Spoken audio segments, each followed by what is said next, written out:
살려줘. 수아는 사고 이후 3개월째 의식이 없던 시어머니 정숙의 손 안에서 여러 번 접힌 작은 쪽지를 발견했습니다. 식물인간 상태라던 사람이 스스로 글을 써 숨겼다는 건 도저히 믿기 어려운 일이었죠.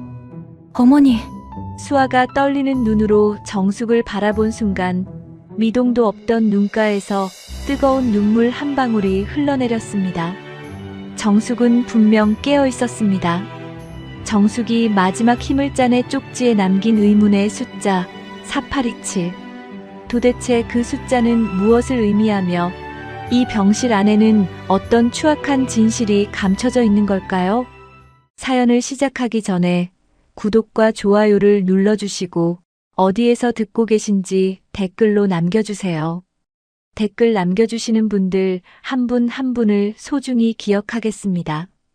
VIP 병동 끝방 병실은 늘 조용했습니다. 창밖으로 가을 햇살이 비스듬히 들어왔지만 그 빛조차 이 방 안에서는 어딘지 차갑게 느껴졌습니다. 3개월째 의식이 없는 정숙이 누워있는 곳이었습니다. 65살, 20년간 장학재단을 운영해온 정숙은 언제나 단단하고 원칙을 지키던 사람이었죠. 그런 사람이 갑작스런 교통사고 이후 지금은 산소 튜브와 링거줄에 둘러싸여 조용히 가라앉아 있었습니다. 기계 소리만이 규칙적으로 공간을 채웠고 생명은 그 소리에 겨우 매달려 있는 듯 보였습니다. 정숙의 둘째 며느리 수아는 오늘도 하얀 수건을 들고 시어머니의 을 닦고 있었습니다. 두 아이를 키우면서도 매일 병원을 오는 건 며느리 수아 혼자였습니다. 남편 도지는 회사 일을 이유로 자주 빠졌고 장남 태우는 가끔 들렀습니다. 수아는 따뜻한 물수건으로 정숙의 이마를 닦으면서 다정하게 말을 걸었습니다. 어머니, 오늘 날씨가 참 좋아요. 햇볕이 딱 어머니 좋아하시는 그 온도예요. 대답은 없었습니다. 대답이 없다는 걸 알면서도 수아는 멈추지 않았습니다. 그 목소리가 시어머니 정숙에게 닿을 거라는 믿음 하나로 3개월을 버텨왔었죠. 수건으로 손등을 닦고 손바닥 안쪽을 지나는 순간이었습니다. 뭔가 걸렸습니다. 수아는 동작을 멈췄습니다. 손가락 끝에 딱딱하게 접힌 무언가가 닿았습니다. 처음엔 쓰레기인 줄 알았습니다. 의료용 거즈 조각이거나 뭔가 끼어 들어간 것이려니 했습니다. 그런데 꺼내보니 종이였습니다. 작게, 아주 작게 여러 번 접힌 종이 쪽지 한 장. 수아는 무심코 펼쳤습니다. 그리고 손이 멈췄습니다. 삐뚤빼뚤한 글씨였습니다. 힘없는 손으로 긁어쓴 듯 선이 자꾸 흘러내린 글씨였습니다. 살려줘 4827. 수아는 숨을 들이켰습니다. 심장이 쿵 내려앉았습니다. 수아는 눈을 깜빡였습니다. 한 번 더 읽고 정숙을 바라봤습니다. 정숙의 얼굴은 여전히 고요했습니다. 그 순간이었습니다. 정숙의 눈가에서 눈물이 한 방울 천천히 흘러내렸습니다. 수아는 그 자리에서 굳어버렸습니다. 공포가 온몸을 훑고 지나갔습니다. 3개월 동안 아무 반응이 없다고 했습니다. 의식이 없다고 그저 기계가 숨을 대신 쉬어주는 거라고 했습니다. 그런데 그런 시어머니가 지금 울고 있었습니다. 분명히 눈물이었습니다. 바로 그때 정숙의 손가락이 움직였습니다. 아주 약하게 수아의 손 위를 살며시 눌러왔습니다. 수아의 눈물이 터졌습니다. 소리는 내지 않았습니다. 입술을 꽉 깨물고 흘러내리는 눈물을 억지로 삼켰습니다. 무섭고 놀라웠습니다. 그리고 그 무엇보다 시어머니가 살아있다는 사실에 온몸이 떨렸습니다. 그 순간 복도에서 카트 바퀴 소리가 들려왔습니다. 쇠바퀴가 바닥을 구르는 소리가 점점 가까워졌습니다. 수아는 반사적으로 종이를 가슴 안쪽 옷 속으로 밀어 넣었습니다. 심장이 터질 것처럼 뛰었습니다. 병실 문이 열리는 순간 수아는 이미 정숙의 손을 가만히 잡고 앉아 있었습니다. 담당이가 들어왔습니다. 모니터를 확인하고 차트를 훑으며 짧게 말했습니다. 특이 반응 없어요. 호흡, 맥박 모두 안정적이고 이상 없습니다. 수아는 고개를 끄덕였습니다. 그러나 눈은 모니터 화면을 향해 있었습니다. 약물 농도가 표시된 칸을 수아는 처음으로 제대로 들여다봤습니다. 그 숫자가 정확히 무슨 의미인지는 몰랐습니다. 하지만 가슴 한편이 묵직하게 내려앉는 느낌이 있었습니다. 담당이가 나가고 문이 닫혔습니다. 수아는 그제서야 천천히 고개를 들었습니다. 병실 천장을 바라봤습니다. CCTV 카메라가 있었습니다. 이전에도 있었을 텐데 그날 처음으로 그것이 눈에 들어왔습니다. 작고 검은 렌즈가 침대를 정면으로 향하고 있었습니다. 수아는 3개월 동안 이 병실을 드나들었지만 저 카메라를 단 한 번도 의식한 적이 없었다는 걸 그제야 깨달았습니다. 아무렇지 않은 척 시선을 내렸지만 등줄기가 서늘해졌습니다. 이 방 안에서 일어나는 모든 것이 기록되고 있다는 사실이 이유 모를 불안감으로 가슴을 짓눌렀습니다. 잠시 후 간호사가 들어와 말했습니다. 보호자분, 오늘부터 면회 시간이 조정됐습니다. 오후 4시까지만 가능하세요. 수아는 무언가 물어보려다 입을 다물었습니다. 이유를 물어봤자 형식적인 답이 돌아올 게 뻔했습니다. 병실 문을 나서며 문 앞에서 한 번 더 돌아봤습니다. 정숙은 아까와 똑같이 조용히 누워 있었습니다. 그 작은 손가락의 움직임이 꿈이었나 싶을 만큼 고요했습니다. 집으로 돌아오는 내내 수아의 머릿속은 정숙으로부터 건네받은 쪽지 한 장으로 가득 찼습니다. 삐뚤빼뚤하게 눌러 쓴 그 글씨가 눈앞에서 떠나지 않았습니다. 집으로 돌아온 수아는 화장실 문을 잠갔습니다. 변기 뚜껑을 내리고 앉아서 가슴 안에 숨겼던 종이를 꺼냈습니다. 살려줘 4827. 다시 읽었습니다. 또 읽었습니다. 눈물이 쏟아졌습니다. 이번엔 참지 않았습니다. 3개월 동안 의식이 없다던 어머니가 이 종이를 접어 손 안에 쥐고 기다리고 있었다는 사실이 믿기지 않았습니다. 언제 썼을까? 누가 보지 않는 순간을 기다렸을까? 얼마나 오래 그렇게 있었을까? 생각할수록 가슴이 무너졌습니다. 배신감이나 분노가 아니었습니다. 그건 순수한 슬픔이었습니다. 시어머니는 살아있었고 혼자였고 이 작은 쪽지 한 장에 전부를 담아 누군가를 기다리고 있었던 겁니다. 울음이 잦아들자 수아는 핸폰을 열었습니다. 4827 숫자 4개 여러 방식으로 검색해봤습니다. 아무것도 나오지 않았습니다. 병원 코드도 아니었고 약물 번호도 응급 신호도 아니었습니다. 이것저것 찾아봤지만 맞아 떨어지는 건 없었습니다. 하지만 수아는 확신했습니다. 이 숫자는 분명히 의미가 있다고. 수아는 다시 쪽지를 들여다보고 생각에 잠겼습니다. 정숙은 분명히 의식이 있었습니다. 그 손가락의 온기가 아직도 느껴지는 것 같았습니다. 수아는 입술을 꾹 깨물었습니다. 두려움이 컸습니다. 하지만 두려움보다 더 강한 것이 가슴속에서 올라왔습니다. 이 숫자가 무슨 의미인지, 정숙이 왜 이 종이를 쥐고 있었는지 반드시 알아내야 한다는 확신이었습니다. 그녀가 마지막 힘을 짜내 남긴 신호를 혼자서라도 끝까지 따라가야 한다는 결심이었습니다. 수아는 쪽지를 다시 접어 지갑 안가장 깊은 칸에 숨겼습니다. 그날 밤 수아는 잠들지 못했습니다. 다음 날 아침 수아는 평소보다 1시간 일찍 병원에 도착했습니다. 밤새 한숨도 자지 못했습니다. 눈을 감으면 삐뚤빼뚤한 그 글씨가 떠올랐고 손가락이 눌리던 감촉이 사라지지 않았습니다. 병실 문을 여는 순간 수아는 발걸음이 굳었습니다. 태훈이 먼저 와 있었습니다. 담당이와 나란히 서서 차트를 들여다보며 낮은 목소리로 이야기를 나누고 있었습니다. 수아가 들어서자 두 사람의 대화가 잠깐 끊겼다가 다시 이어졌습니다. 수아는 구석 의자에 앉아 조용히 그 장면을 바라봤습니다. 모니터 옆에 붙어 있는 처방 기록이 눈에 들어왔습니다.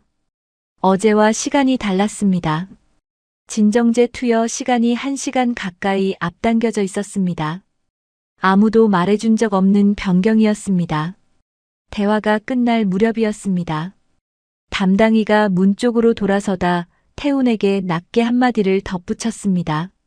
자극은 최소화하는 게 좋겠습니다. 태훈이 짧게 고개를 끄덕였습니다. 수아는 그 말을 들었습니다. 자극. 최소화 환자를 위한 말인지 다른 무언가를 뜻하는 건지 알 수 없었습니다. 가슴 한쪽이 서늘하게 내려앉았습니다. 담당이가 나가자 태우는 정숙의 침대 곁에 한참 서 있었습니다. 어머니를 내려다보는 눈빛이 이상했습니다. 걱정이나 안타까움이 아니었습니다. 무언가를 재고 있는 사람의 눈빛이었습니다. 수아는 그 눈빛을 보며 가슴이 조여드는 느낌이 들었습니다. 그때 태훈의 휴대폰이 울렸습니다. 태훈은 병실을 나서며 전화를 받았습니다. 수아는 자리에 앉아 있었고 병실 문이 완전히 닫히지 않았습니다. 복도에서 태훈의 목소리가 짧게 들려왔습니다. 지금 어머니 상태가 바뀌면 곤란해. 그대로 유지되어야 해. 수아는 숨이 멎었습니다. 그대로 유지. 그 말이 머릿속에서 메아리 쳤습니다. 자신의 어머니가 깨어나면 곤란하다는 말로밖에 들리지 않았습니다. 심장이 빠르게 뛰었습니다. 공포가 온몸을 타고 흘렀습니다. 방금 전 들은 태훈의 말이 다시 귓가에 맴돌았습니다. 지금 어머니 상태가 바뀌면 곤란해. 그날 저녁 수아는 남편 도진에게 말을 꺼냈습니다. 진정제 투여 시간이 바뀐 것, 태훈이 담당이와 따로 나누는 대화들, 그리고 복도에서 들은 그 말까지. 하나씩 꺼내놓자 스스로도 이상하다는 확신이 더 강해졌습니다. 그리고 수아는 지갑에서 접힌 쪽지 하나를 꺼냈습니다. 도진 앞에 펼쳐놓았습니다. 도진은 펼진 쪽지를 내려다봤습니다. 한참 동안 아무 말이 없었습니다. 이게 뭐야? 어머니 손 안에 있었어. 직접 쥐고 계셨어. 도진의 표정이 굳었습니다. 의식도 없는 분이 이걸 어떻게 써? 누가 장난친 거 아니야? 아니야. 내가 어머니 손 닦다가 직접 발견했어. 어머니가 내 손을 눌렀어. 눈물도 흘리셨고. 수아야. 오빠, 나 진지해. 그리고 오늘 아주버님 전화 통화도 들었어. 지금 어머니 상태가 바뀌면 곤란하다고 말했어. 도진은 미간을 찌푸리며 천천히 자리에서 일어났습니다. 그게 말이 돼? 형이 왜 엄마가 회복되길 바라지 않겠어? 나도 그러길 바래.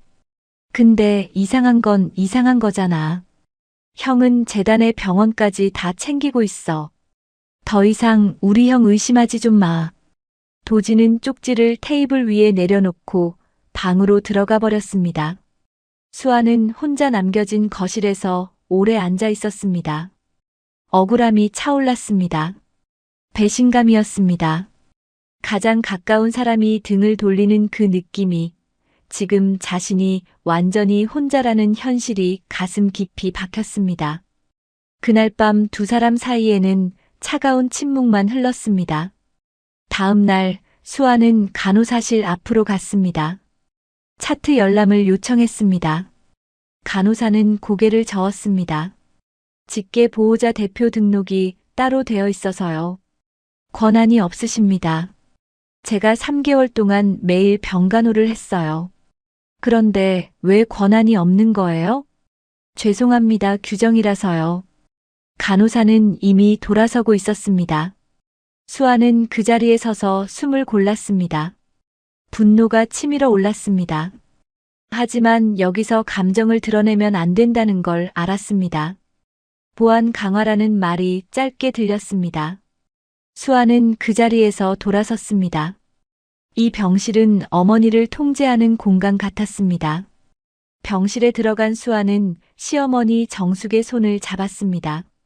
한참 후 정숙의 맥박이 순간적으로 빠르게 뛰었습니다. 모니터 숫자가 올라갔다가 내려왔습니다. 마침 들어온 간호사가 모니터를 확인하며 말했습니다. 우연한 반응일 뿐이에요. 자주 있는 일입니다. 간호사가 나가자마자 수아는 주위를 살폈습니다. 그리고 조용히 핸드폰을 꺼냈습니다. 카메라를 켜고 어머니의 손을 향했습니다. 정숙의 손가락이 수아의 손 위로 미세하게 구부러지는 장면이 담겼습니다. 수아는 화면을 끄고 핸드폰을 가방 깊숙이 넣었습니다. 면회 종료 시간 직전 정숙의 눈꺼풀이 아주 미세하게 떨렸습니다. 수아는 숨을 참았습니다. 기계가 만들어낸 움직임과는 분명히 달랐습니다. 집으로 돌아오는 버스 안에서 수아는 창밖을 바라봤습니다. 시어머니 정숙의 손 안에서 꺼낸 그 쪽지가, 그리고 복도에서 들린 태훈의 목소리가 앞당겨진 진정제 투여, 시간이 머릿속에서 하나씩 이어졌습니다. 누군가 일부러 어머니를 깊이 재우고 있다는 생각이 처음으로 선명하게 떠올랐습니다. 그리고 그 숫자 4827. 어머니가 마지막 힘을 짜내 남긴 그 숫자가 단순한 숫자가 아닐 거라는 확신이 점점 강해졌습니다. 이 모든 것이 연결되어 있다는 의심이 이제 막연한 느낌이 아닌 확신으로 굳어가고 있었습니다. 그날 VIP 병동에 새 담당 간호사가 배치됐습니다. 박지안, 30살, 신규 발령이었습니다. 지안은 인계를 받으며 환자 목록을 훑다가 손가락이 멈췄습니다. 오호실, 한정숙, 교통사고로 인한 의식불명, 3개월째. 지안은 천천히 그 이름을 다시 읽었습니다. 한정숙. 지안이 정숙을 처음 만난 건 초등학교 5학년 때였습니다. 당시 형편이 어려웠던 지안의 가정은 재단의 지원을 받기 시작했고 매년 장학증서 수여식마다 정숙이 직접 지안의 머리를 쓰다듬으며 말했습니다. 공부 열심히 해라. 나중에 좋은 사람 되라. 그 손길이 기억날 만큼 오랜 인연이었습니다. 고등학교를 졸업할 때까지 재단은 지안의 곁에 있었습니다. 간호사가 되고 싶다고 했을 때도 정숙이 직접 격려 편지를 보내왔습니다. 지안이 이 자리에 있을 수 있었던 건 그 덕분이었습니다. 지안은 클립보드를 내려놓고 잠시 눈을 감았습니다. 그리고 천천히 5호실 문을 열었습니다. 침대 위에 누운 정숙을 보는 순간 가슴이 무너졌습니다. 3개월이라는 시간이 그 얼굴 위에 고스란히 내려앉아 있었습니다. 수여식 때마다 단단하게 서 있던 그 사람이 지금은 기계 소리에 숨을 막히고 있었습니다. 지안은 잠시 그 자리에 서서 정숙을 바라봤습니다. 말을 걸고 싶었지만 입이 떨어지지 않았습니다. 슬픔이 먼저였습니다. 지안은 감정을 추스르고 차트를 펼쳤습니다. 진정제 투여 기록을 확인하는 순간 눈썹이 미세하게 올라갔습니다. 농도가 높았습니다. 정숙과 같은 식물인간 상태의 환자에게 쓰이는 평균 수치보다 분명히 높았습니다. 지안은 페이지를 넘기며 날짜별 기록을 꼼꼼히 훑었습니다. 그런데 또 이상한 점이 눈에 들어왔습니다. 약물 변경 기록에 수정 흔적이 있었습니다. 한 번이 아니었습니다. 같은 항목이 여러 차례 더 쓰여 있었습니다. 지안은 그 흔적을 손가락으로 짚어가며 천천히 확인했습니다. 단순한 처방 조정이라고 보기엔 어딘가 어색했습니다. 하지만 섣불리 판단하기엔 아직 이른 단계였습니다. 그날 오후였습니다. 처치 준비를 하던 지안은 복도 쪽에서 낮은 목소리가 들리는 걸 느꼈습니다. 보호자 한 명이 담당이와 나란히 서 있었습니다. 태훈이었습니다. 지아는 걸음을 늦추며 그 장면을 바라봤습니다. 태훈이 낮고 단단한 목소리로 말했습니다. 회복 가능성 얘기는 아직 꺼내지 마세요. 지금은 때가 아닙니다. 담당이가 짧게 고개를 끄덕였습니다. 지아는 그 자리에서 잠시 굳었습니다. 회복 가능성 얘기를 꺼내지 말라는 말이었습니다. 환자 가족이 의료진에게 그런 말을 하는 건 자연스럽지 않았습니다. 지아는 아무 표정 없이 고개를 돌리고 걸음을 옮겼습니다. 그날 저녁 지아는 야간 근무 교체를 요청했습니다. 동료 간호사가 의아한 표정을 지었지만 지아는 조용히 웃어 넘겼습니다. 낮에 본 차트 기록이 머릿속을 떠나지 않았습니다. 직접 확인해야 했습니다. 밤 근무가 시작됐습니다. 지아는 오호실을 집중적으로 살폈습니다. 약물이 투여되기 직전 정숙의 심박수는 안정적이었습니다. 그런데 투여 이후 수치가 눈에 띄게 떨어졌습니다. 지아는 기록지에 수치를 적으면서 손이 잠시 멈췄습니다. 단순한 처방이 아닐 수 있다는 생각이 들었습니다. 그러나 확신하려면 더 많은 기록이 필요했습니다. 지아는 투여 기록 사본을 따로 저장해 두었습니다. 다음 날 오전 면회 시간에 수아가 왔습니다. 지아는 복도에서 수아와 마주쳤습니다. 5호실 한정숙 환자 보호자분이시죠? 잠깐 시간 되세요? 수아의 눈빛이 달라졌습니다. 지아는 주위를 한번 살피고 목소리를 낮췄습니다. 여기서 말씀드리기 어려운데 오늘 제 퇴근 이후에 병원 밖에서 만날 수 있을까요?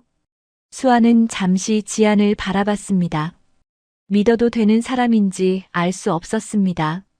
하지만 지안의 눈빛에는 망설임과 함께 분명한 무언가가 담겨 있었습니다. 그날 저녁 두 사람은 병원 근처 작은 카페에서 마주 앉았습니다. 지아는 먼저 자신이 어린 시절부터 재단의 장학생이었다는 사실을 꺼냈습니다.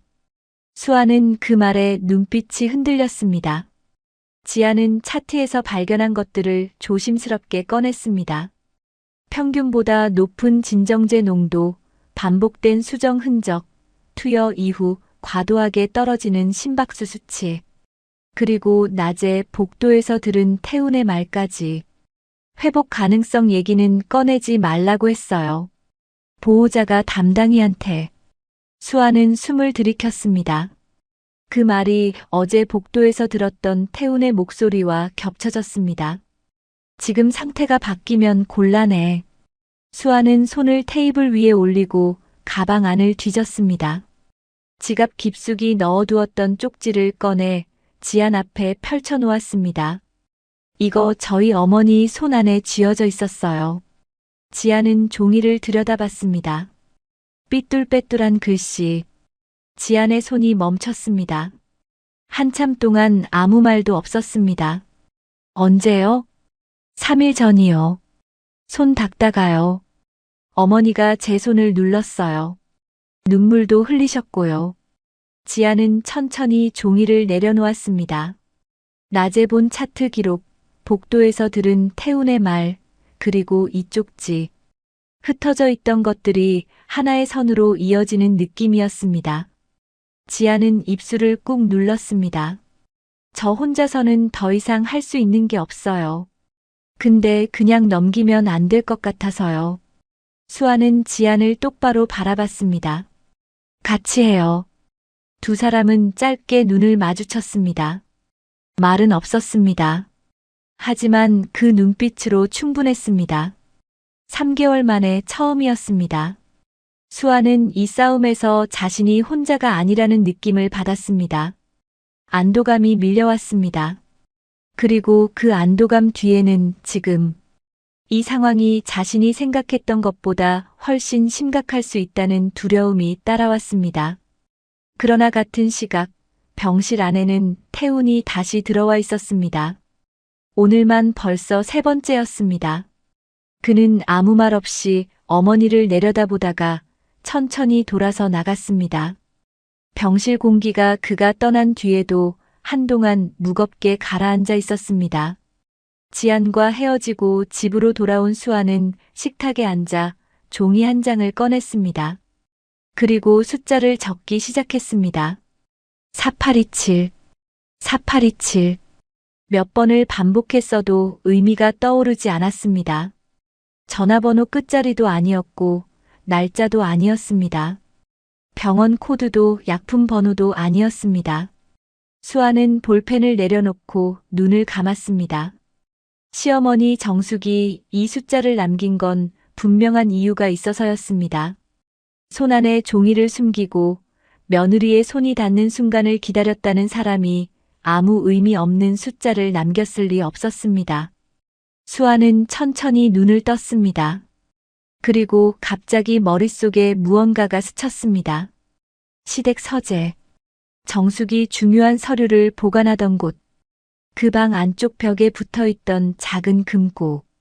다이얼을 돌려 여는 방식이었습니다. 네 자리 숫자였습니다. 시댁은 사고 이후 거의 비어 있었습니다. 도지는 집을 정리하러 몇 번 다녀왔지만 서재만큼은 손대지 않았습니다. 어머니 물건이라 함부로 건드리기 어렵다고 했었습니다. 수아는 자리에서 일어났습니다. 가방을 들고 시댁으로 향했습니다. 도진에게는 말하지 않았습니다.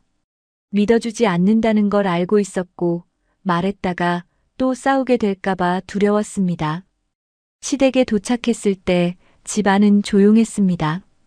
현관을 열자 오래된 공기가 밀려왔습니다. 3개월 동안 주인이 없었던 집의 냄새였습니다. 수아는 불을 켜지 않고 서재로 향했습니다. 서재 문을 열자마자 수아는 멈췄습니다. 뭔가 달랐습니다. 책상 위가 지나치게 깔끔했습니다. 정숙은 늘 책상 위에 서류를 여러 겹으로 쌓아두는 사람이었습니다. 그런데 지금은 텅 비어 있었습니다. 서랍을 열어보니 파일 몇 개만 남아 있었고 나머지는 사라진 흔적이 역력했습니다. 파일이 빠져나간 자리가 먼지 모양으로 남아 있었습니다. 누군가 서둘러 자료를 치운 게 분명했습니다. 수아는 심장이 빠르게 뛰기 시작했습니다. 벽 쪽으로 걸음을 옮겼습니다. 액자 뒤에 금고가 있었습니다. 수아는 액자를 비켜내고 금고 앞에 섰습니다. 손이 떨렸습니다. 다이얼에 손가락을 올렸다가 잠깐 멈췄습니다. 틀리면 어떡하지? 아무 의미 없는 숫자면 어떡하지? 수아는 눈을 한번 감았다가 떴습니다. 그리고 천천히 다이얼을 돌렸습니다. 4827. 찰칵. 금고문이 열렸습니다. 수아는 그 자리에서 숨을 멈췄습니다. 공포와 확신이 동시에 밀려왔습니다. 정숙은 처음부터 이걸 알려주려 했던 겁니다. 이 금고를 이 안에 있는 것을. 안을 들여다봤습니다. USB 하나와 작은 수첩이 있었습니다. 수첩을 먼저 들었습니다. 펼치자 정숙의 필체로 날짜와 금액이 빼곡하게 적혀 있었습니다. 자금 이동 날짜들이었습니다. 그리고 여러 곳에 같은 메모가 반복됐습니다. 확인 필요. 확인 필요. 메모 옆에는 물음표가 여러 개 그어져 있었습니다.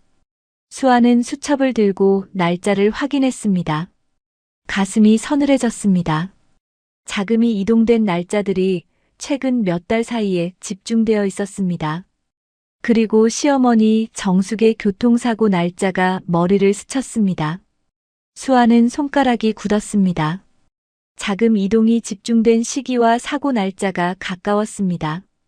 우연이라고 보기엔 너무 가까웠습니다. 수아는 USB를 들고 책상 앞에 앉았습니다. 정숙의 컴퓨터는 비밀번호가 걸려있지 않았습니다.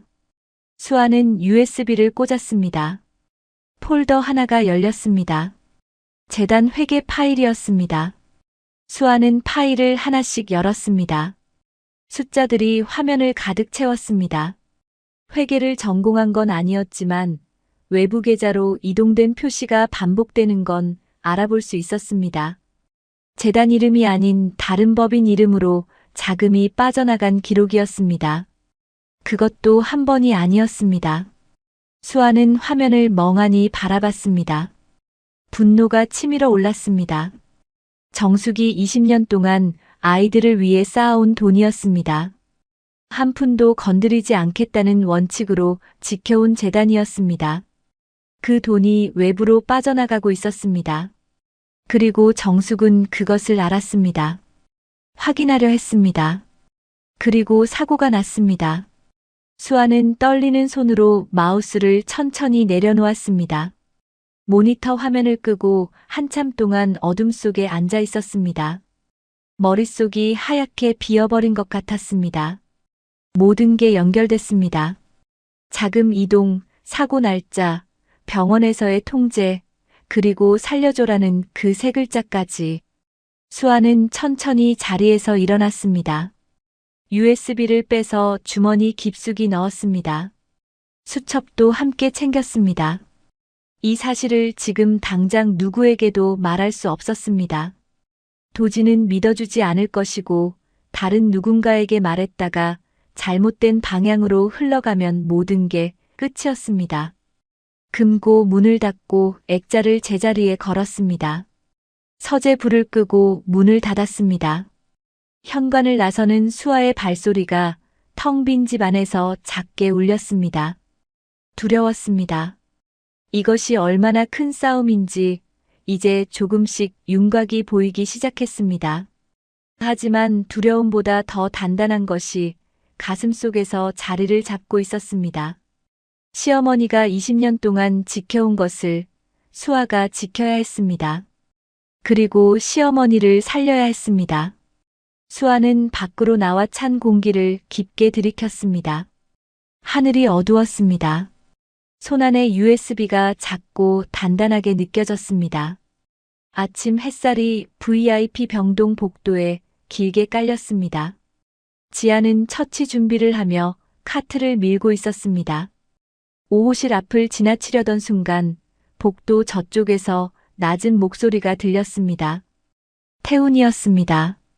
담당이와 나란히 서서 무언가를 이야기하고 있었습니다. 지아는 카트를 멈추고 처치 물품을 정리하는 척하며 귀를 기울였습니다. 태훈의 목소리가 낮고 단단하게 흘러나왔습니다. 지금 상황에서 상태가 달라지면 곤란합니다. 담당이는 아무 말 없이 짧게 고개를 끄덕였습니다. 지아는 손이 멈췄습니다. 상태가 달라지면 곤란하다는 말이었습니다. 환자 보호자가 할 수 있는 말이 아니었습니다. 회복을 바라지 않는 사람의 말이었습니다. 공포가 가슴을 훑고 지나갔습니다. 지아는 아무것도 듣지 못한 얼굴로 카트를 다시 밀기 시작했습니다. 그날 오후 지아는 5호실 처방 기록을 다시 펼쳤습니다. 진정제 용량이 오전과 달라져 있었습니다. 소폭이었지만 분명한 증량이었습니다. 지아는 최근 일주일치 기록을 처음부터 훑었습니다. 처방 변경 기록에 수정 흔적이 여러 차례 반복되어 있었습니다. 한 번 적었다가 지우고 다시 적은 흔적이었습니다. 증량 사유는 어디에도 구체적으로 적혀 있지 않았습니다. 지아는 담당이를 찾아갔습니다. 선생님, 오늘 용량이 변경됐는데 사유를 여쭤봐도 될까요? 담당이는 차트를 들여다보며 짧게 답했습니다. 안정 유지 차원이에요. 최근 일주일 동안 변경이 여러 번 있었는데 임상적 근거가 따로 있는 건가요? 담당이는 잠깐 지안을 바라보다 시선을 돌렸습니다. 처방대로 따르면 됩니다. 그게 전부였습니다. 지안은 고개를 숙이고 자리를 빠져나왔습니다. 더 물으면 안 된다는 걸 알았습니다. 지금 자신의 위치에서 할 수 있는 것과 할 수 없는 것이 있었습니다. 그러나 가슴속에서는 분노가 조용히 끓어오르고 있었습니다. 같은 시각, 수아는 병실 밖 복도에서 면회 시간을 기다리고 있었습니다. 태훈이 병실 근처를 서성이며 전화를 받는 모습이 눈에 들어왔습니다. 수아는 자리에서 움직이지 않았습니다. 태우는 수아를 의식하지 못하는 듯 보였습니다. 태훈의 목소리가 짧게 흘러나왔습니다. 계획대로 진행되고 있어. 전화가 끊겼습니다. 수아는 벽에 등을 기댔습니다. 다리에 힘이 빠지는 느낌이었습니다. 계획대로. 그 말이 머릿속에서 빠르게 맴돌았습니다. 금고 안에서 꺼낸 자금 이동 기록이 떠올랐습니다. 어머니 손안의 쪽지가 떠올랐습니다. 그리고 지금 이 말까지. 분노가 치밀어 올랐습니다. 하지만 지금 이 복도에서 감정을 드러낼 수 없었습니다. 수아는 숨을 고르며 스마트폰을 꺼냈습니다. 지안에게 짧은 문자를 보냈습니다. 그날 밤이었습니다. 지안은 야간 근무 중에 추가 투여 지시가 내려온 걸 확인했습니다. 처방 시간이 평소보다 앞당겨져 있었고 용량은 오전보다 또 올라 있었습니다.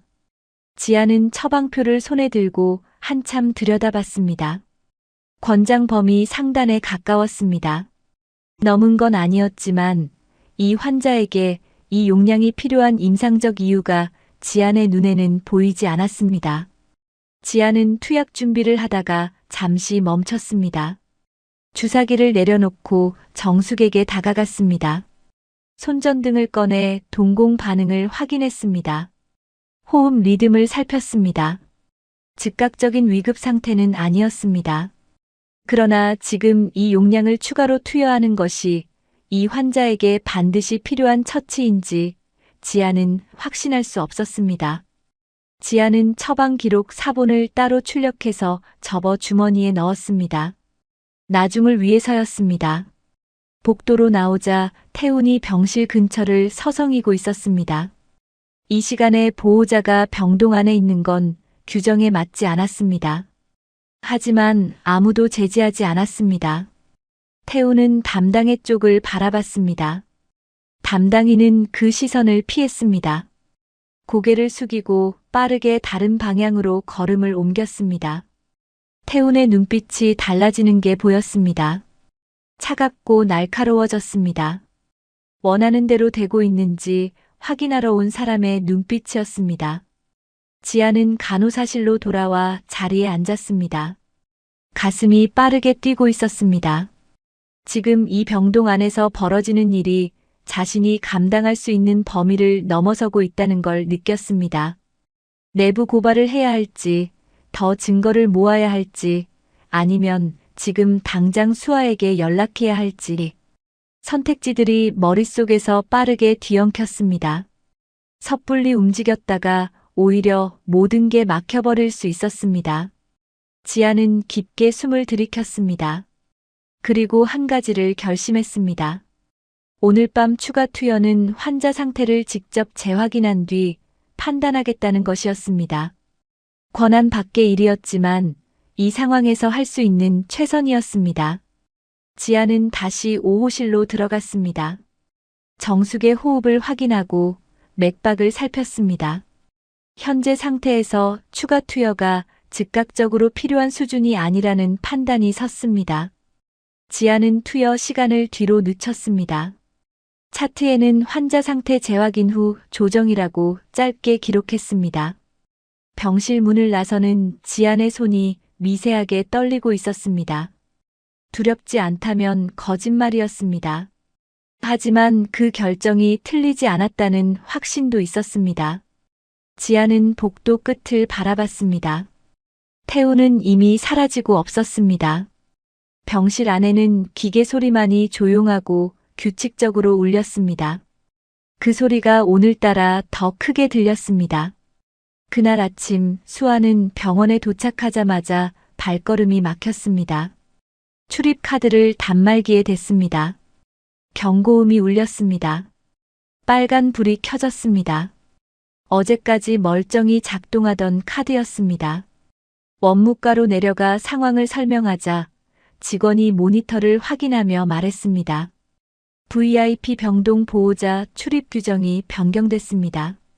오늘부터 보호자 대표 한 분만 등록되고 나머지 보호자분들은 대표 보호자 승인이 있어야 출입이 가능합니다.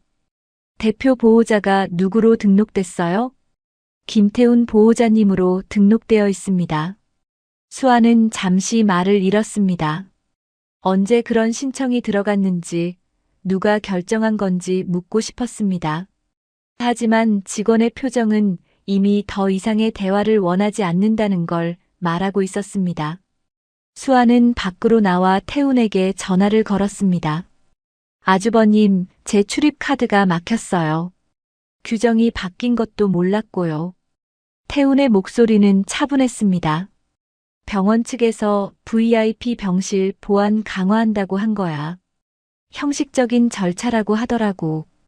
그럼 저는 어머니를 못 뵙는 건가요? 아니, 내가 병원에 연락해 둘게. 전화가 끊겼습니다. 수아는 핸드폰을 손에 쥔 채 한참 서 있었습니다. 3개월 동안 매일 병원을 오간 며느리의 출입을 막아놓고 형식적인 절차라는 말이었습니다. 분노가 치밀어 올랐습니다. 하지만 지금 분노를 드러내봤자 달라지는 건 없었습니다. 임시 출입 승인을 기다리는 사이 핸드폰이 다시 울렸습니다. 받자마자 낮고 조심스러운 목소리가 들렸습니다. 수아 씨, 저 한의사예요. 회장님 상태는 좀 어떠신가요? 한의사였습니다. 정숙이 재단을 처음 세울 때부터 함께해온 사람이었습니다. 정숙이 가장 신뢰하는 이사였고 수아도 몇 번 얼굴을 본 적 있었습니다. 사고 이후에도 몇 차례 안부 연락을 해온 터였습니다. 아직 차도는 없으세요. 그래도 버티고 계십니다. 그렇군요. 사실 연락드린 건 다름이 아니라 한의사의 목소리가 낮아졌습니다. 긴급 이사회 공지가 오늘 올라왔어요. 안건이 대표 변경 및 경영권 이관 승인입니다. 일주일 뒤 날짜로요. 수아는 걸음이 멈췄습니다. 대표 변경, 경영권 이관. 그 말이 머릿속에서 천천히 자리를 잡았습니다. 누가 소집한 건가요? 김태훈 부사장님 쪽에서 요청한 겁니다. 수아 씨, 저도 뭔가 이상하다는 느낌이 드는데 혹시 아시는 게 있으면 말씀해 주실 수 있어요? 수아는 잠깐 망설였습니다. 한의사를 정말 믿을 수 있는지, 지금 이 상황에서 얼마나 말해도 되는지 가늠이 되지 않았습니다. 하지만 한의사의 목소리에는 진심으로 걱정하는 기색이 담겨 있었습니다. 이사님, 제가 조만간 연락드릴게요. 지금 당장은 말씀드리기 어렵습니다. 수아는 전화를 끊고 한참 서 있었습니다. 시어머니가 자금 이상을 발견하고 감사를 준비하던 바로 그 시점에 사고가 났습니다. 그리고 3개월이 지난 지금 갑자기 이사회가 소집됐습니다. 이 두 가지가 머릿속에서 하나로 이어지는 순간 수아는 온몸이 싸늘해졌습니다. 수아는 지안에게 문자를 보냈습니다. 급하게 드릴 말씀 있어요. 잠깐 나오실 수 있어요? 임시 출입 승인이 떨어지고 병동으로 올라간 수아는 복도 끝 창가에서 지안을 만났습니다. 수아는 방금 한의사에게서 들은 내용을 전했습니다. 일주일 뒤에 긴급 이사회가 열린대요. 안건이 대표 변경이에요. 지안은 잠시 말이 없었습니다. 일주일 뒤요? 네. 저희 아주버님 쪽에서 소집한 거더라고요. 지안의 표정이 굳었습니다. 머릿속에서 무언가가 빠르게 연결되는 듯 했습니다. 잠깐만요. 제가 확인해 볼 게 있어요. 지안이 간호사실로 향했습니다. 잠시 후 메모지를 들고 돌아왔습니다. 최근 진정제가 증량된 날짜들이 적혀 있었습니다. 수아는 그 날짜를 바라봤습니다. 지안이 천천히 말했습니다. 진정제 증량이 본격적으로 시작된 게 한 달 전부터예요. 이사회 준비가 시작됐을 시점이랑 맞물려요. 두 사람은 잠시 말이 없었습니다. 말하지 않아도 알 수 있었습니다. 정숙의 의식이 깊어지는 사이 재단 안에서는 무언가가 빠르게 진행되고 있었던 겁니다. 그때였습니다. 지안이 처방 기록을 다시 확인하러 간호사실로 향했습니다. 차트를 꺼내 펼치는 순간 뒤에서 발소리가 들렸습니다. 담당이었습니다. 지안과 눈이 마주쳤습니다. 담당이는 주위를 한번 살피더니 목소리를 낮췄습니다. 박 간호사. 네. 괜히 문제 만들지 마요. 짧은 말이었습니다. 하지만 그 안에 담긴 압박은 짧지 않았습니다. 지아는 아무 표정 없이 고개를 끄덕였습니다. 담당이는 돌아섰습니다. 지아는 그 자리에 서서 잠시 숨을 골랐습니다. 두려웠습니다. 하지만 멈출 수 없었습니다. 그날 저녁 지아는 뜻밖의 이야기를 듣게 됐습니다. 같은 병동 동료 간호사가 무심코 흘린 말이었습니다. 담당이가 최근 개인적인 빚 문제로 많이 힘들다는 이야기였습니다. 지아는 그 말을 듣는 순간 낮에 들은 경고가 다른 의미로 다가왔습니다. 두려워서 하는 말이었습니다. 압박받는 사람의 경고였습니다. 면회 시간 수아는 병실 안에서 정숙의 손을 잡았습니다. 한참을 아무 말 없이 앉아 있었습니다. 이사회까지 일주일이었습니다. 정숙이 깨어나지 않으면 재단은 그대로 넘어갈 것이었습니다. 어머니가 20년 동안 지켜온 것들이 한순간에 사라질 것이었습니다. 그때였습니다.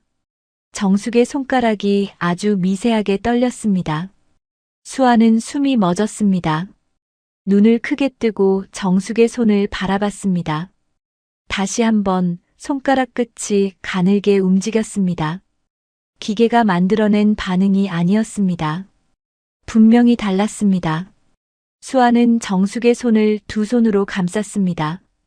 눈물이 차올랐습니다. 목이 막혔습니다. 수아는 정숙의 귀에 얼굴을 가까이 했습니다. 어머니, 조금만 더 버텨주세요. 제가 막을게요. 그 순간 병실 문 유리창 너머로 그림자가 길게 드리워졌습니다. 태훈이었습니다. 안을 들여다보고 있었습니다. 수아는 고개를 들지 않았습니다. 정숙의 손을 놓지 않았습니다. 잠시 후 그림자가 사라졌습니다. 병실 안 공기가 묵직하게 가라앉았습니다.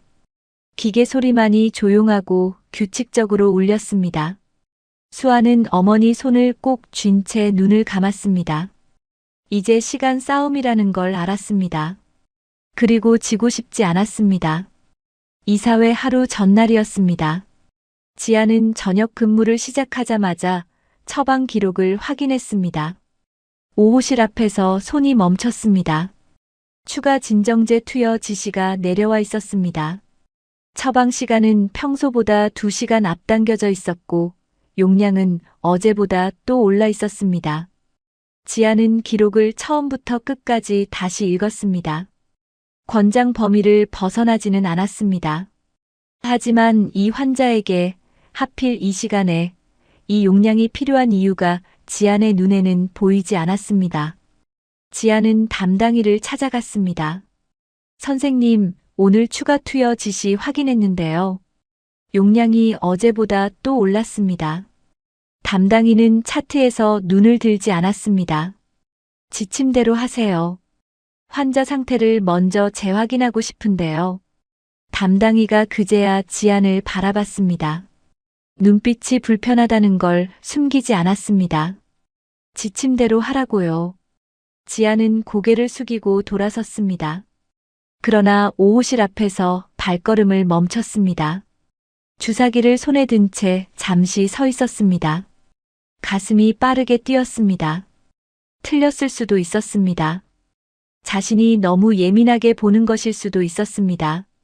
하지만 이 병동에 온 첫날부터 지금까지 쌓인 것들이 머릿속을 스쳤습니다. 수정된 차트, 태훈의 목소리, 날짜가 맞물리는 기록들, 그리고 수아가 꺼내 보였던 그 쪽지. 지아는 병실 안으로 들어갔습니다. 주사기를 내려놓고 정숙 곁에 섰습니다. 작은 손전등을 꺼내 동공 반응을 확인했습니다. 호흡 리듬을 살폈습니다. 맥박을 짚었습니다. 즉각적인 위급 상태가 아니었습니다. 오히려 어제보다 호흡이 조금 안정적으로 느껴졌습니다. 지아는 천천히 몸을 일으켰습니다. 이 상태에서 추가 투여가 반드시 필요한 수준이 아니라는 판단이 섰습니다. 지아는 투여를 늦추기로 했습니다. 그 시각 수아는 병실 의자에 앉아 있었습니다. 이사회가 내일이었습니다. 잠이 올 리 없었습니다. 어머니 손을 잡고 말없이 앉아 있는 게 지금 수아가 할 수 있는 전부였습니다. 병실 안은 기계 소리만이 규칙적으로 울렸고 그 소리가 오늘따라 유난히 크게 들렸습니다. 한참이 지났을 때였습니다. 정숙의 손가락이 움직였습니다. 어제보다 분명했습니다. 수아의 손 위로 손가락 끝이 또렷하게 구부러졌습니다. 수아는 자리에서 벌떡 일어났습니다. 심장이 쿵 내려앉았습니다. 어머니, 정숙의 눈꺼풀이 떨렸습니다. 미세하게, 그러나 분명하게 떨렸습니다. 수아는 문 쪽으로 달려가 지안을 불렀습니다. 지안이 들어오자마자 정숙 곁으로 다가갔습니다. 동공 반응을 확인했습니다. 호흡을 살폈습니다. 지안의 표정이 굳었다가 천천히 풀렸습니다. 놀란 기색을 감추려 했지만 완전히 감춰지지 않았습니다. 자발 호흡이 조금 더 깊어져 있었습니다. 어제와 달랐습니다. 수아는 정숙의 손을 꼭 잡았습니다. 어머니, 들리세요? 그 순간이었습니다. 정숙의 눈가에서 눈물이 한 방울 천천히 흘러내렸습니다. 수아는 무너질 것 같았습니다. 눈물이 차올랐지만 소리를 내지 않으려 입술을 꾹 깨물었습니다. 기쁨이었습니다. 그러나 그 기쁨 뒤에는 두려움이 따라왔습니다. 내일 이사회가 열립니다. 그 전에 어머니가 깨어나고 있다는 사실이 태훈에게 알려지면 안 됐습니다. 지안이 조용히 수아 옆으로 다가섰습니다. 추가 투여 한 차례 더 늦추겠습니다. 수아는 지안을 바라봤습니다. 말은 없었지만 눈빛으로 충분했습니다. 그때 병실 문이 열렸습니다. 담당이었습니다. 지안과 수아를 번갈아 바라보더니 모니터를 확인했습니다. 정숙의 눈꺼풀이 그 순간 잠시 열렸다가 다시 감겼습니다. 담당이의 눈이 커졌습니다. 그는 재빨리 몸을 굽혀 정숙을 들여다봤습니다. 지안이 먼저 말했습니다. 일시적 반응으로 보입니다. 지켜보겠습니다. 담당이는 잠시 망설였습니다. 그러다 아무 말 없이 돌아섰습니다. 문이 닫혔습니다. 지아는 담당이가 나가자마자 처방 기록을 다시 꺼냈습니다.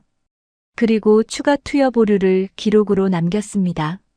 환자 상태 변화로 인한 투여 조정이라고 짧게 적었습니다. 손이 떨렸습니다.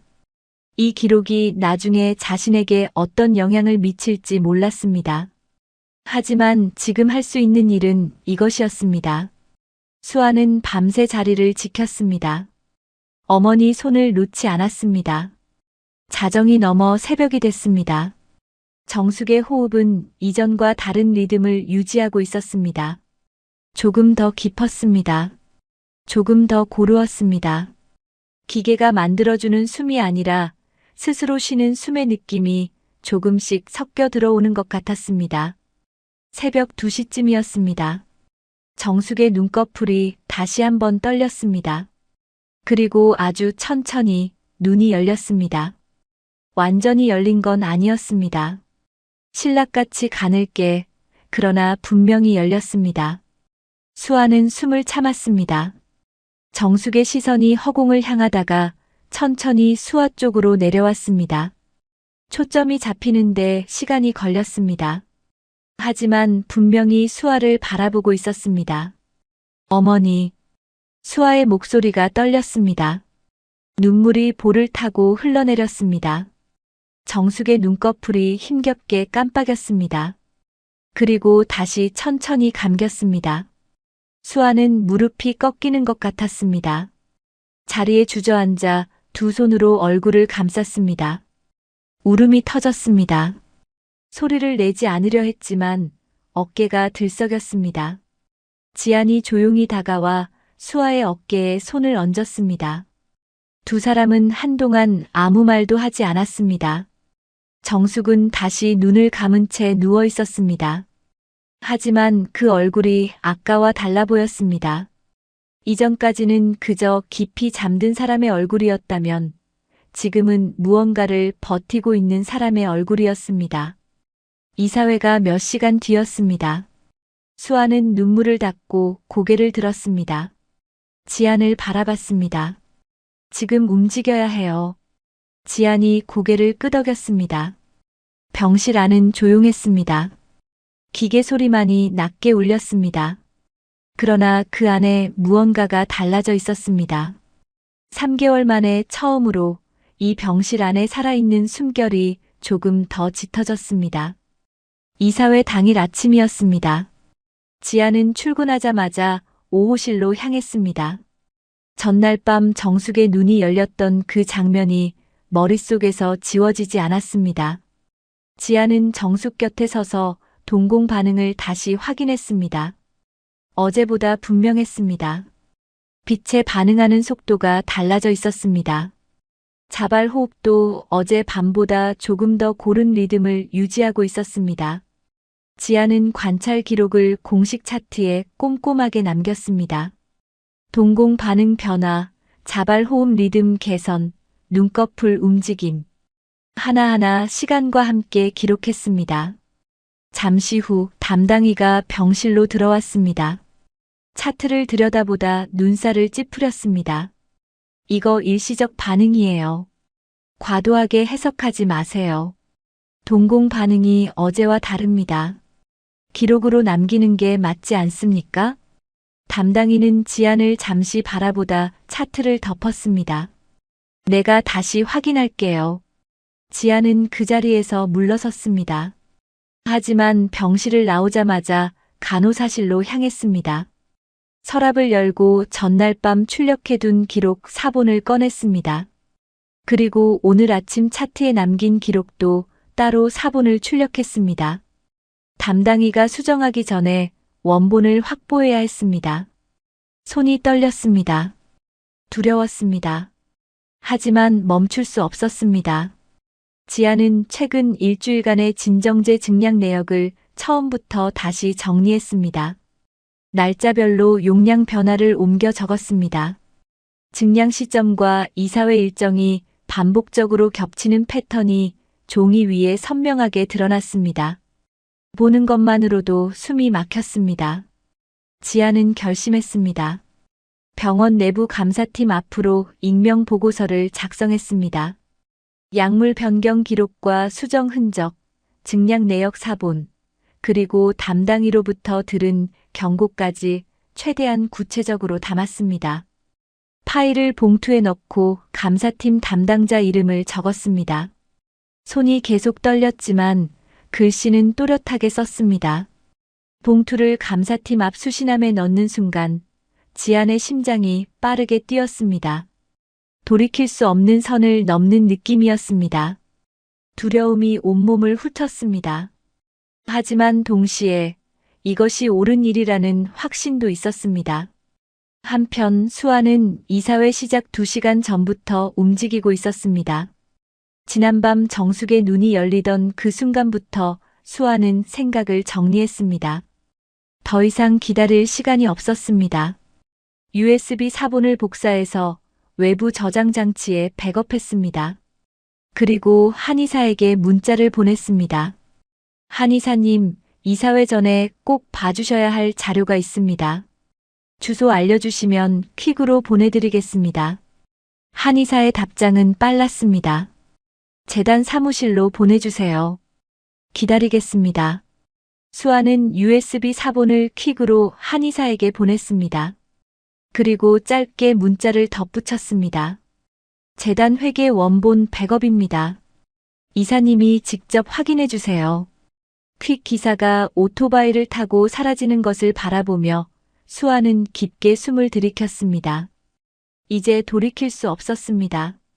잘못된 판단이면 모든 게 끝이었습니다.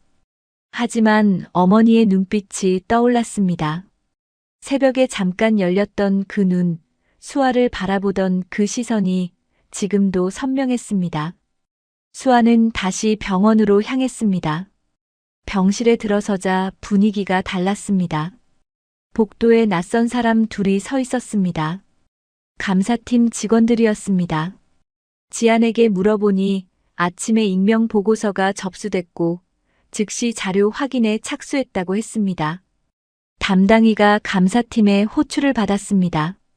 굳은 표정으로 복도를 지나쳐가는 담당이의 얼굴에는 당혹감이 역력했습니다. 수아는 병실 안으로 들어갔습니다. 정숙의 손을 잡았습니다. 어제 밤과 달랐습니다. 손의 온기가 조금 더 따뜻하게 느껴졌습니다. 수아는 어머니 귀에 얼굴을 가까이 했습니다. 어머니, 오늘 이사회예요. 제가 막을게요. 그 순간이었습니다. 정숙의 손이 이전보다 조금 더 강하게 수아의 손을 쥐었습니다. 수아는 눈물이 차올랐습니다. 3개월 만에 처음으로 느끼는 힘이었습니다. 정숙의 눈꺼풀이 여러 차례 떨렸습니다. 어머니, 들려요? 눈꺼풀이 다시 한번 떨렸습니다. 수아는 그 작은 움직임 하나하나를 놓치지 않으려 숨을 죽이고 바라봤습니다. 가슴이 터질 것 같았습니다. 그때 추가 진정제 처방이 보류됐다는 소식이 들어왔습니다. 감사팀 조사가 시작되면서 처방 진행이 멈춰버린 것이었습니다. 지안이 병실 문을 살짝 열고 수아에게 짧게 전했습니다. 추가 처방 보류됐어요. 수아는 고개를 끄덕였습니다. 안도감이 밀려왔습니다. 하지만 긴장은 풀리지 않았습니다. 이사회는 아직 시작도 하지 않았습니다. 그 시각 이사회장으로 향하던 태우는 담당이에게 전화를 걸었습니다. 그러나 통화는 연결되지 않았습니다. 담당이는 감사팀 조사 중이었습니다. 태우는 여러 차례 전화를 시도했습니다. 그러나 끝내 응답이 없었습니다. 이사회장 입구에서 태훈의 표정이 굳었습니다. 같은 시간 수아는 핸드폰을 꺼냈습니다. 한의사에게 문자를 보냈습니다. 이사님, 자료 확인하셨나요? 답장은 바로 왔습니다. 확인했습니다. 끝나고 연락드리겠습니다. 수아는 핸드폰을 쥔 손에 힘이 들어갔습니다. 병실 안에서 정숙이 누워 있었습니다. 이사회장에서는 태훈이 움직이고 있었습니다. 그리고 감사팀은 자료를 들여다보고 있었습니다. 이사회 시작 30분 전이었습니다. 병실 안과 이사회장, 두 곳에 동시에 같은 긴장감이 흘렀습니다. 정숙의 눈꺼풀이 아주 잠깐 열렸다가 다시 감겼습니다. 수아는 그 순간을 보고 숨이 멎은 듯 멈췄습니다. 어머니가 버티고 있었습니다. 수아도 버텨야 했습니다. 이사회가 시작됐습니다. 재단 회의실 안은 조용했습니다. 긴 테이블을 사이에 두고 이사들이 자리를 잡았습니다. 창밖으로 가을 햇살이 들어왔지만 실내 공기는 차갑게 가라앉아 있었습니다. 태우는 상석 옆자리에 앉아 서류를 정리했습니다. 표정은 차분했습니다. 오래 준비해온 사람의 여유였습니다. 태훈이 자리에서 일어났습니다. 오늘 안건은 하나입니다. 회장 공백이 3개월째 이어지고 있고 재단 운영에 차질이 생기고 있습니다. 대표 변경 및 경영권 이관 승인을 요청드립니다. 목소리는 낮고 단단했습니다. 몇몇 이사들이 서류를 들여다보며 고개를 끄덕였습니다. 표결 준비에 들어가는 분위기였습니다. 그때였습니다. 한의사가 천천히 자리에서 일어났습니다. 손에 봉투를 들고 있었습니다. 그는 아무 말 없이 봉투에서 서류를 꺼내 테이블 위에 올려놓았습니다. 잠깐 확인하실 게 있습니다. 회의실이 조용해졌습니다. 한의사의 목소리는 낮았지만 또렷했습니다. 이건 재단 회계 원본 백업입니다. 회장님이 사고를 당하시기 전 수개월에 걸쳐 집행된 자금 내역이 담겨 있습니다. 이사들이 서류를 집어들었습니다. 페이지를 넘기는 소리가 회의실 안에 퍼졌습니다. 잠시 후 여기저기서 표정이 굳기 시작했습니다. 한의사가 다시 입을 열었습니다. 재단 자금 일부가 이사회 사전 승인 없이 외부 법인으로 집행됐습니다. 그것도 회장님이 사고를 당하시기 전 수개월에 걸쳐서입니다. 그리고 그 집행 문서에 사용된 회장님의 전자 서명이 위조됐을 가능성이 있습니다. 회의실이 술렁였습니다. 이사들이 서로 시선을 교환했습니다. 태훈이 자리에서 몸을 일으켰습니다. 그건 사실이 아닙니다. 정상적인 절차에 따른 집행이에요. 회장님도 알고 계셨던 사안입니다. 한의사는 태훈을 바라봤습니다. 흔들림이 없었습니다. 회장님이 알고 계셨다면 왜 사고 직전에 자금 이상을 직접 확인하고 계셨습니까? 회장님 서재에서 발견된 수첩에는 확인 필요라는 메모가 반복해서 적혀 있었습니다. 태우는 입술을 굳게 다물었습니다. 한의사가 천천히 시선을 테이블 위 서류로 내렸습니다. 그리고 한 가지 더 여쭤보겠습니다. 목소리가 더 낮아졌습니다. 회장님은 지금 3개월째 병원에 계십니다. 그런데 그 기간 동안 진정제 투여량이 지속적으로 늘었습니다. 사유도 불분명하게요. 회의실이 다시 조용해졌습니다. 한의사는 잠시 멈췄다가 낮게 덧붙였습니다. 회장님이 깨어나시면 곤란했던 겁니까? 태훈의 얼굴이 굳었습니다. 순간적으로 눈빛이 흔들렸다가 다시 차가워졌습니다. 그건 명백한 음해입니다. 저는 어머니를 위해 최선을 다해왔고 병원 치료에 관여한 건 가족으로서 당연한 일이었습니다. 가족으로서요. 한의사가 짧게 되받았습니다. 그 말 하나가 회의실 안에 무겁게 내려앉았습니다. 태훈이 다시 반박하려던 순간이었습니다. 한의사의 핸드폰이 진동했습니다. 한의사는 화면을 확인했습니다. 수아에게서 온 문자였습니다. 이사님, 어머님 의식 회복하셨습니다. 한의사는 자리에서 천천히 일어났습니다. 여러분께 알려드릴 사실이 있습니다. 방금 병원에서 연락이 왔습니다. 김정숙 회장님이 의식을 회복하셨습니다. 회의실이 순식간에 정적에 잠겼습니다. 아무도 말하지 않았습니다. 서류를 넘기던 손이 멈췄습니다. 이사들의 시선이 일제히 한의사에게 쏠렸습니다. 태훈만이 그 자리에 서 있었습니다. 얼굴에서 혈색이 빠져나갔습니다. 한의사가 핸드폰을 들어 수아에게 전화를 걸었습니다.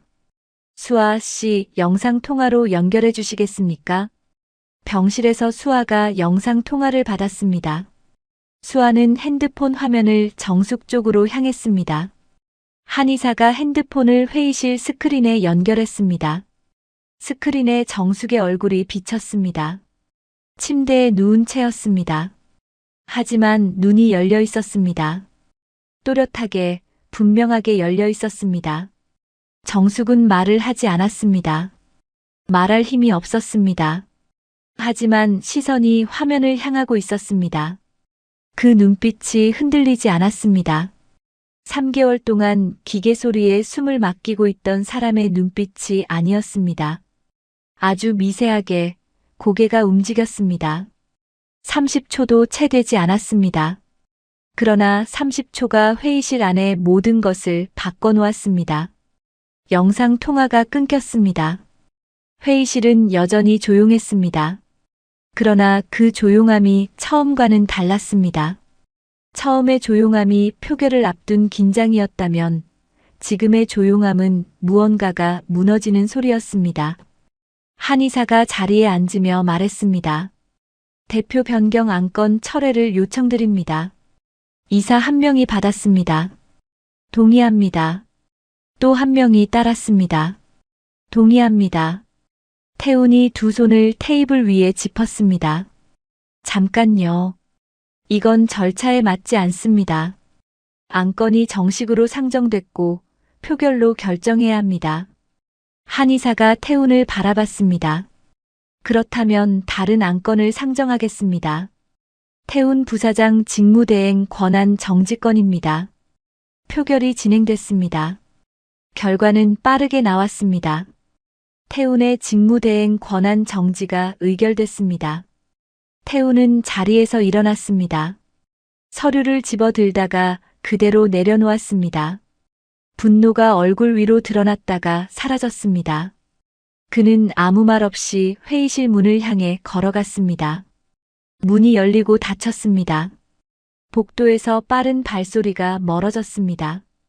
회의실 안은 다시 조용해졌습니다. 같은 시각 병실에서 수아는 정숙의 손을 잡고 있었습니다. 영상 통화가 끊기고 나서도 정숙의 눈은 열린 채였습니다. 수아를 향하고 있었습니다. 그 눈빛이 흔들리지 않았습니다. 정숙의 손이 아주 약하게 수아의 손을 쥐었습니다. 수아는 울음이 터졌습니다. 소리를 내지 않으려 했지만 어깨가 들썩였습니다. 3개월이었습니다. 3개월 동안 혼자 버텨온 시간이 한꺼번에 밀려왔습니다. 두려웠던 날들, 아무도 믿어주지 않던 날들, 이 손 하나만 믿고 버텨온 날들이었습니다. 정숙은 여전히 아무 말도 하지 않았습니다. 하지만 그 눈빛으로 충분했습니다. 이사회가 끝나고 며칠이 지나지 않아 재단을 둘러싼 일들이 하나씩 수면 위로 떠올랐습니다. 외부 회계 감사가 진행됐습니다. 감사 결과는 명확했습니다. 재단 자금 일부가 태운이 관여한 외부 법인으로 부적절하게 집행된 사실이 공식적으로 확인됐습니다. 집행 문서에 사용된 정숙의 전자 서명이 위조된 정황도 함께 드러났습니다. 20년 동안 단 한 번도 흔들리지 않았던 재단의 장부가 무너져 있었습니다. 태우는 부사장직에서 해임됐습니다. 그리고 업무상 배임 혐의로 검찰에 송치됐습니다. 얼마 지나지 않아 증거인멸 우려가 있다는 판단에 따라 구속 수사가 진행 중이라는 보도가 나왔습니다. 그것으로 끝이 아니었습니다. 정숙의 교통사고 당시 상황에 대한 재조사가 시작됐습니다. 사고 당일 삭제된 CCTV 영상, 사고 직전 정숙과 태운 사이의 자금 갈등, 고의성 여부에 대한 수사가 진행 중임이 공식적으로 발표됐습니다. 뉴스 화면에 재단 건물 앞에서 기자들이 서 있는 장면이 나왔습니다. 수아는 그 화면을 병실 텔레비전으로 바라봤습니다. 손이 떨렸습니다. 두려움이 아니었습니다. 이제야 세상이 시어머니 정숙의 편이 되어주고 있다는 안도감이었습니다. 병원에서도 감사 결과가 나왔습니다. 진정제 증량 경위에 대한 내부 조사 결과가 발표됐습니다. 담당인은 진료에서 배제됐고 관련 수사가 진행 중이라는 사실이 병원 측을 통해 공식 확인됐습니다. 지아는 내부 고발 공로로 병원 측의 보호 조치를 받았습니다. 지안이 그 통보를 받던 날 간호사실 한쪽에서 혼자 한참을 앉아 있었습니다. 두렵고 외로운 싸움이었지만 틀리지 않았다는 확신이 처음으로 온전하게 느껴졌습니다. 재단은 임시 이사회 체제로 전환됐습니다. 한의사가 임시대표를 맡아 재단을 정상화하는 작업을 시작했습니다. 오랫동안 흔들렸던 장학 사업이 다시 본래 취지대로 운영되기 시작했습니다. 아이들에게 돌아가야 할 돈이 다시 아이들에게 돌아갔습니다. 그리고 몇 달이 흘렀습니다. 정숙은 재활 치료를 받으며 조금씩 회복하고 있었습니다. 처음에는 손가락만 움직였습니다. 그 다음에는 팔이었습니다. 그리고 어느 날 혼자 몸을 일으켜 휠체어에 앉을 수 있게 됐습니다. 그날 수아는 병실 문 앞에서 그 장면을 바라보며 소리 없이 울었습니다. 기쁨이었습니다. 순수한 기쁨이었습니다. 재단 장학증서 수여식 날이었습니다. 수여식장 단상 위에 휠체어가 놓였습니다. 정숙이 그 위에 앉아 있었습니다. 65살의 얼굴에 3개월과 몇 달의 시간이 더해져 있었습니다. 하지만 눈빛은 달라지지 않았습니다. 단단하고 또렷했습니다. 원칙을 지키는 사람의 눈빛이었습니다. 장학생들의 이름이 하나씩 불렸습니다. 아이들이 단상 앞으로 나왔습니다. 정숙이 한 명 한 명에게 증서를 건넸습니다. 손이 아직 완전하지 않았지만 그 손으로 천천히 건넸습니다. 수여식이 끝나갈 무렵이었습니다. 정숙이 수아를 바라봤습니다.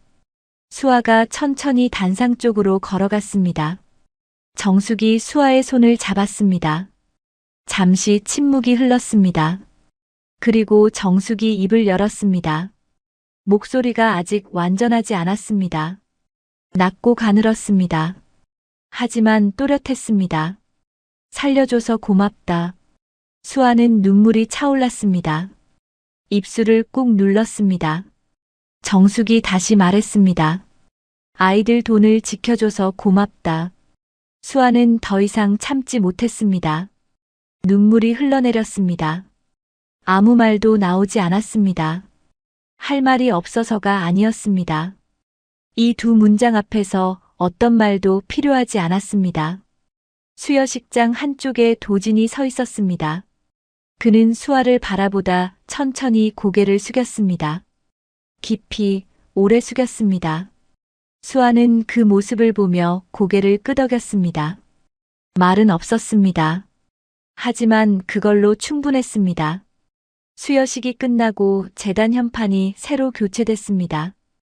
20년 전 정숙이 처음 걸었던 그 이름 그대로였습니다. 한 글자도 바뀌지 않았습니다. 정숙이 천천히 몸을 일으켰습니다. 완전히 서지는 못했습니다.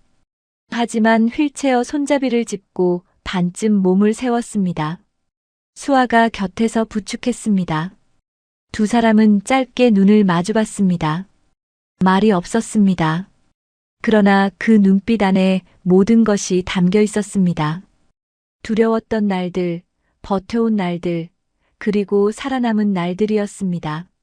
수여식장 밖으로 아이들의 웃음소리가 들렸습니다. 재단 마당에서 장학생들이 뛰어놀고 있었습니다. 그 소리가 창문을 타고 안으로 흘러들어왔습니다. 긴 어둠이 지나고 그 자리에 다시 아이들의 웃음소리가 울렸습니다. 그것으로 충분했습니다. 오늘 이야기 어떠셨나요? 이 사연이 마음에 드셨다면 무료로 할 수 있는 구독과 좋아요로 마음을 나눠주세요. 그리고 사연 주인공에게 건네고 싶은 위로나 응원의 말이 있으시다면 댓글로 남겨주세요. 당신의 한마디가 누군가에겐 오늘 하루를 버틸 큰 힘이 됩니다. 늘 건강하시고 내일도 밝고 따뜻한 하루가 되시길 바랍니다.